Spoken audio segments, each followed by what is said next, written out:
Hey everybody, it's Tripl-L and we are here to chat about Ichi the Witch. It's very nice to be back to talk about this. I've been following it every week, haven't been making videos, but we're here. I'm very excited. So last time we talked about it, the big thing was like I was still concerned because we were in chapter 4. Would this be a new Shonen Jump series? But now, looking at the rankings and it's gotten a color page, I think we're good. I think this is officially going to be the fantasy staple for Shonen Jump, replacing Black Clover. I think that's pretty cool. I do wonder if it's because of the pedigree of the people involved that it got good or that it got the reception it needed.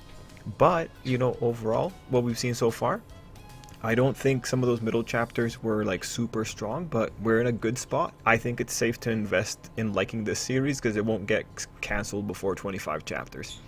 Of course, things can always go wrong. We'll check in again at chapter 60.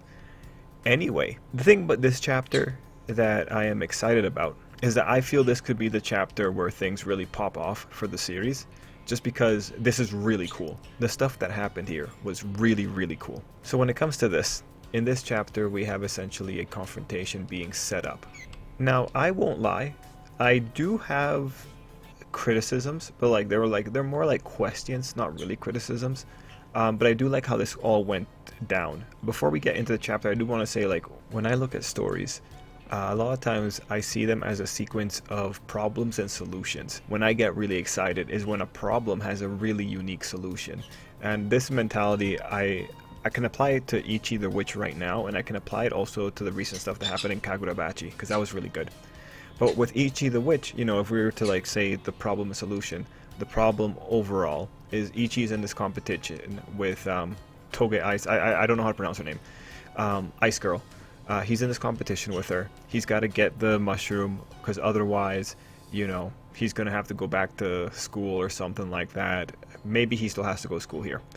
The easiest solution would be to have Ichi the Witch just catch the mushroom and prove that he is the best, and he's able to do it with just the natural skill that he gained as a hunter. Cool enough. What do we actually get as a solution to the problem? Well, it's actually really interesting. Ichi technically loses because he leaves to go deal with this magic. The Ice Girl gets the mushroom, and overall, that's a neat little solution to that problem. It didn't go into a straight victory. You have the situation where, well, if Ichi stayed concentrated, he would have gotten it. It was a really cool solution to that overall problem. And the best thing about these kind of things is that you don't really see it coming. Like, you don't really see this guy interrupting it at the critical moment popping up there. That's why I thought this was a really neat solution to the overall problem. I really respect it for that. And I think it's a bit more exciting. It's always more exciting when something unpredictable happens. That said, I really like the mushroom magic, so I kind of hope that Ichi is allowed to keep that mushroom, because I think Ichi did like a lot of good work here. Regarding the mushroom magic, here's a page where Ice Girl is the one that catches it. Toge Ice. Togais? Togais? Togais? Is it Togais? Okay, Ice Girl. One thing that I liked here, and this is more having to do with chapter 14, but Ichi went through the whole thing about, I know how mushrooms work. And one thing that I thought was, like, Ichi's very lucky that the magics are reachable by human logic. And what I mean by that is that the magics don't depart from the laws of the natural world, which makes sense. It makes sense because these aren't aliens. These things do seem to be something that are part of the natural world. They were here before humans, I believe, if I recall correctly. So he's very lucky in that sense, because really you could have gone Eldritch Abomination with these kind of things, but so far the magics that Ichi has encountered are still very comprehensible by human minds. Like the sashimi solution, another really novel solution, but like not as great as this one, is just illustrative of that effect. That we are still, like, I would say even before this chapter, we were dealing with things that were easily comprehensible.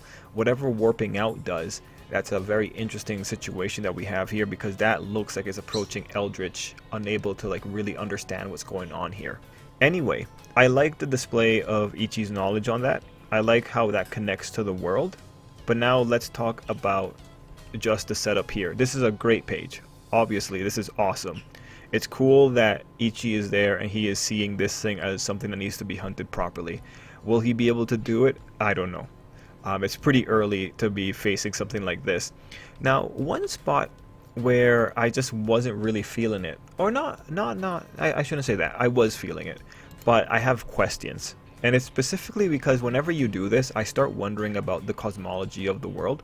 And like, see, a manga, you know, you might not get rewarded with it. But like if you were reading Brandon Sanderson, or if you were reading Steve Erickson, I think. He's the one that does I forget, I can't pronounce that one, but it's another. Anyway, if you were reading Brandon Sanderson, wondering about the cosmology of the world would be worthwhile, because I feel like that is kind of answered in there somewhere, or like it's like those books, like I think the reward thinking about it more.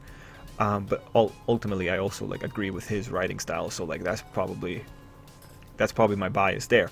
Anyway, coming back into this, the prophecy.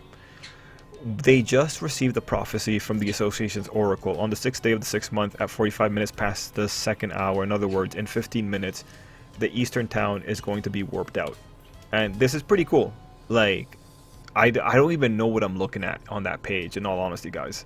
I don't know what warped out means. That looks like something that I could potentially see out of Warhammer 40k. I'm thinking of the warp. It's pretty cool. You know what? I didn't even notice, like, there's a picture here of the little, there's a picture of a deer here. I didn't even notice this was a thing. Let me see if I can bring it up. Why don't I use it like that more often? The deer, like I didn't even notice this deer was here on this page, but look at it, man. It just got, so this is what happens when you get warped?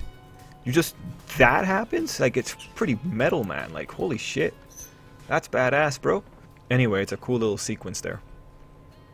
But coming back to the prophecy, what I really wonder is, like, okay, so you suddenly receive this prophecy now, and it's good for 15 minutes. So what that tells me is that destiny is not written, because it came so close to the event. This person that can make prophecies, majority of the time, probably could only see an event that's about to happen. When I see something like this, I would assume that the future can be changed. Nothing is written in stone here, and the fact that they're talking about it, I kind of feel like they believe that too. It's really interesting to introduce this here. If that prophecy, yeah, overall, I think this is a universe where things can, like, the future can still be changed. Like, probably that magic probably had two choices on that day, and he chose to pick the destruction, which is what triggers the prophecy to happen. Anyway, in typical Shonen Jump fashion, we do have the escalation. We went from king to god, and now we're dealing with the world hater magic. There is this thing, apparently this guy has caused problems before, and he's saying how many I am going to kill, as if he hasn't killed here. I wonder if there's timey-wimey shenanigans happening. I doubt it. It might just be some, like, weird pre-battle banter. You have the king being scared, he's hyping it up. We now have a new problem. The new problem is the world hater magic, by all means, is going to murk. What are we gonna do? How is Ichi gonna get out of this? Because really, he's just a hunter.